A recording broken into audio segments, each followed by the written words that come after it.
Welcome back. Recently honored for her work as an activist for people with disabilities, now this next 2021 honoree, Daphne Frias, joins me for discussion on her work and where it's taken her. Before we jump into the interview, we're going to view a short clip of Daphne discussing ways you can be a better ally. Let's take a look.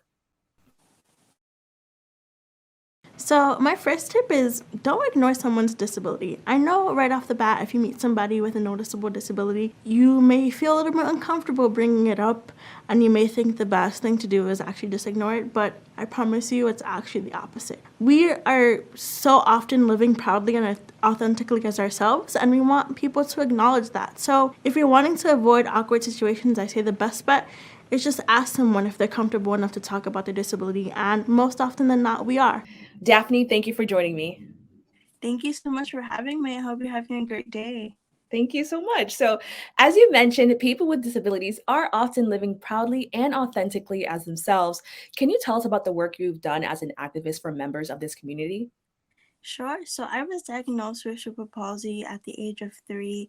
And ever since then, my mom has raised me to be super proud of my disability and everything that I am, and really helped me understand that it's a superpower rather than a death sentence. And a lot of my work is around helping others feel and believe the same thing, especially trying to bridge the gap between able bodied individuals and my disabled siblings, and helping others understand that disability doesn't have to be something inherently negative, but something powerful and positive, and that disabled people can achieve anything that they put their minds to.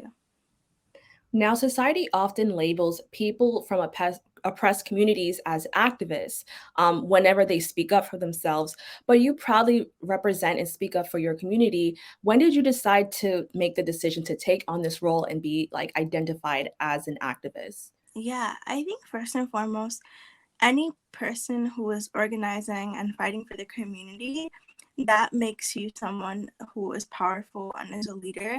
And I think the role as an activist is not necessarily for your community, but it's for making sure that the outside world can know about your community and make sure that they understand that your community's voices are powerful and that they exist. So really my role as an organizer and activist is being that megaphone for my community, because we already have powerful voices. I'm not trying to be a voice for them.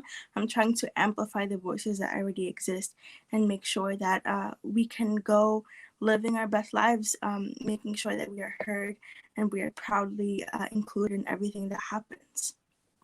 Now, you also proudly identify as Latina, specifically Dominican. In my personal career, I've explored the intersectionality between, being a person of color and disabled. I'm curious to know what your experience has been like and if this was something that you noticed in your work as well. 100%, and I'm so glad you've had experience in that intersection. For me, and I think for many folks within the Latinx Hispanic community, we know that disability is often heavily stigmatized and is seen as something incredibly negative, sometimes even something that can be prayed away or sort of ignored. And I've really tried within my family and then within the community as a whole to say there is no need for us to sort of tiptoe around disability. There's no need for us to, try home remedies to get rid of disabilities. Disabilities are something that make us whole. And I think if you ask the majority of disabled folks, their disability is something that they're most proud of. And really trying to have those tough conversations within a community, especially within the Hispanic community, is something I'm really, really uh, proud of doing. And I think it comes from the fact that there is a language barrier. So how do we sort of transform our language to talk positively about disability and change the way that our language inherently views disability? Now, I like that you mentioned that because a huge part of your activism is education and teaching. What's something you feel we as a society have to learn or are struggling to learn when it comes to being allies with people with disabilities? You talked about language, and I feel like that's a huge one. But can you elaborate on that a little bit more? Sure. I think we have these like funny sayings that are just embedded within our language. Like, oh, that person is that person is psycho, or the way that we talk about mental health. We use these heavily loaded words, and mental health in itself is a disability. And I think that that isn't a characteristic that's often associated with mental health. Um, and I think a huge part of the way that we become allies is by trying to make sure the language that we use is not inflammatory and is inherently and subconsciously subjugating these communities to negative stigma. So, really taking a step back and being like, hey, what's the language I'm using? Is this harming communities? Is this marginalizing communities without me even realizing?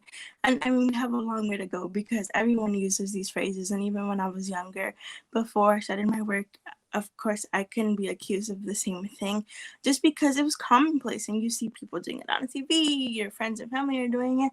But now, as I've gotten older, I really realized, hey, these words are harmful, and they not only harm, me as someone with mental illness, but it harms my community, and it's a huge detriment to us. So how can we change our language as a whole to be more inclusive? Now you talked about it briefly in the video earlier, but I think this would be a great time to talk about how would you, how do we as a society learn how to be better allies? And one of that is like you said with language, and some of it is ingrained in us, like we've grown up with that. But what would you say society has to learn about being a better ally to people with disabilities, and also, handling being called out, by someone who has disabilities?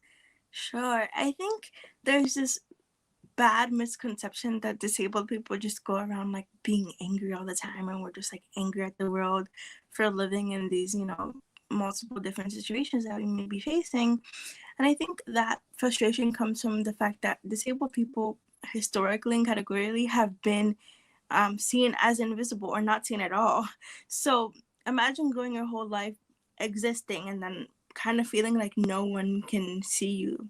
So I think, as this graphic points out, really, in being an ally, it's about seeing us wholly. So much of the encounters I have with people when I first meet them, they try to tiptoe and act like they don't see my disability, and it's like, newsflash, it's not a secret. I know it's there. So a huge part of being an ally is embracing someone else's disability. And if you're unsure how to do that, the best way is to ask. Ask someone's comfort level. Are you comfortable talking about this? If not, can you guide me to how better support you? But I think the best way to become an ally is to have conversations with disabled folk instead of pretending like we don't exist, or like if you stand too close to us, you're going to catch our disability in some way. I promise that's not going to happen. So try to engage us more in conversation because you'd be really surprised what you find out. Thank you so much for that, and kind of, sharing and talking about that. I agree 100% that like people say, like, you don't ignore the issue. That's not how you know, go through things. You actually face it head on. I would like to know quickly, how do you address people not handling being called out too well? Sure. I always say that, like, when someone has a negative response, it's because something in the way that you've addressed them is triggering something that they feel insecure about. And I say, like, the best way to become an ally for the disabled community, or an ally of any community in general, really, is to be committed to dismantling the multiple isms for disability, the ableism that exists internally within us. So it's going to be an uncomfortable process, and yeah, you might feel attacked sometimes, but I think in those moments of being attacked, you gotta step back and say, hey, why did that person come up to me in the first place? Because I promise you, unless you were being a troll and being super nasty, our intention was never to make you feel uncomfortable.